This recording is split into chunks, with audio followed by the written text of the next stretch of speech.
Mimi is in St. Paul listening on KTNF. Hey, Mike. Hi. Well, I'm confused. I want to talk about Israel. And so, can you even imagine any other country in the world allowing 530 rockets to fall before it took a step to defend itself?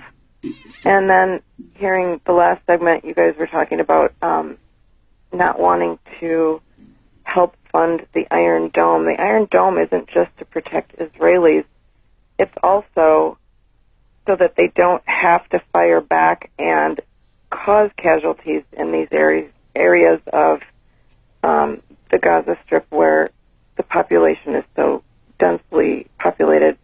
I just don't know. Tell me what you think would be an acceptable. When are the Israelis supposed to defend themselves? How can they do that? Well, wait a second, Mimi. Let me just turn it around and ask you something. You are a family. You have lived in St. Paul, Minnesota, for your family and your antecedents for probably, let's say, 100 years. And all of a sudden, I show up on your doorstep, literally on your doorstep. And I say to you, Mimi, get out of this house. This is my house. Let me tell you why it's my house. It's my house because my religion says it's my house. Now get out. Now, I happen to be standing on your doorstep with a gun pointed at your head and at your... Wait, who are you? No. Hold on. No. I listen to you. You listen to me. No. But okay. All right, Mimi, I'm going to put you on hold so you can go ahead and interrupt if you want to. But I'm standing on your front porch and I order you and your family out of your house. And I tell you that it's my house, not your house. And the reason it's my house and my block and my neighborhood is because my religious belief says it's mine. And you sit there and you say, well, no. What are you talking about? We've been here 100 years. I'm sorry. Get out, Mimi. So you leave. And the reason you leave is because you know if you don't, I'm going to blow up your house and probably blow up your family. So you leave and you move down the street.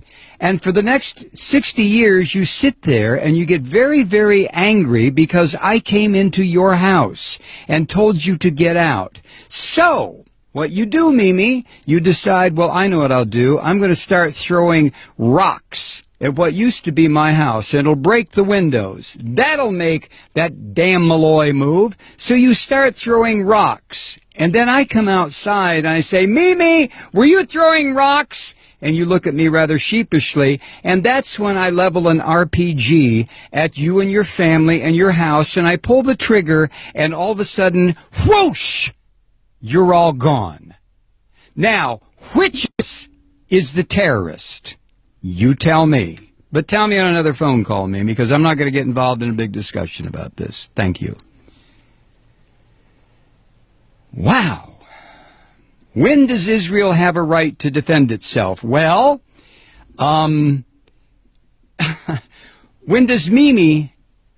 do I have a right to defend myself? I came in and took Mimi's house. So if Mimi attacks me, who's going to say, well, Malloy, you have a right to defend yourself because Mimi's attacking you? And somebody else will say, yeah, but you took Mimi's house. Yeah, but, possession is 9/10 of the law. Possession is 99.9% of the law. And besides, God gave me this land. What the hell is Mimi doing on it? All I had to do was come here and remind her, Mimi, get out. God gave this land to me.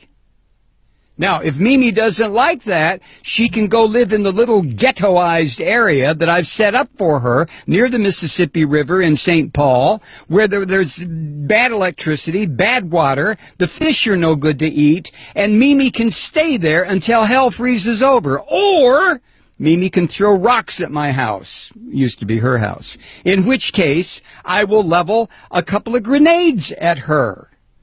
So the question, Mimi, is not, when do I have a right to defend myself? I stole your house. I stole your neighborhood. I stole your friend's house. I stole the corner grocery store. I took it all. When do I have a right to defend myself? You have to be kidding. You have to be kidding. Let me recommend a book for you, Mimi. It was written by Rabbi Meir Kahana. The title is They Must Go. Read it and call me back. They must go.